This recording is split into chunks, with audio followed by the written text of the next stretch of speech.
আমার সবচেয়ে আশ্চর্য লাগে ওই যুবকের প্রতি, আমার জীবনের সবচেয়ে অবাক, মানে তারে আমার বেশি সুন্দর লাগে যে নিজেই চুল বড় করছে সামনে, নিজে ইচ্ছা করে এই ডিজাইন বানাইছে, আবার নিজেই একটু পর পর এটারে পিছনের দিকে ঠেলে। এরকম বেকুব কেমনে বাজারে ওঠে, রাস্তা তোড়ে, এটা আমার মাথা ধরে। আরে তোর মতো আহাম্মক, তোর মতো বেউকুফ আর কে হইতে পারে বেটা? তুই নিজে বাড়াইলি, আমারে বলেন, তুমি নিজেই বাড়াইলা চুলটা, তো তুমি আবার পিছে ঠেলো কা? আর পিছে ঠেললে সামনে বাড়াইলা কা? কথা বলেন। তোমার ভাত রান্ধে কে? তোমার সাইল জুস হয় কেন?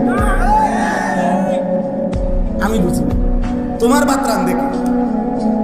তুমি বেকুবের ভাত রান্ধে কে? এটা কিতা রাখলা? তুমি নিজেই চুল বাড়াইলা, আবার নিজে এটা ধাক্কাও কা?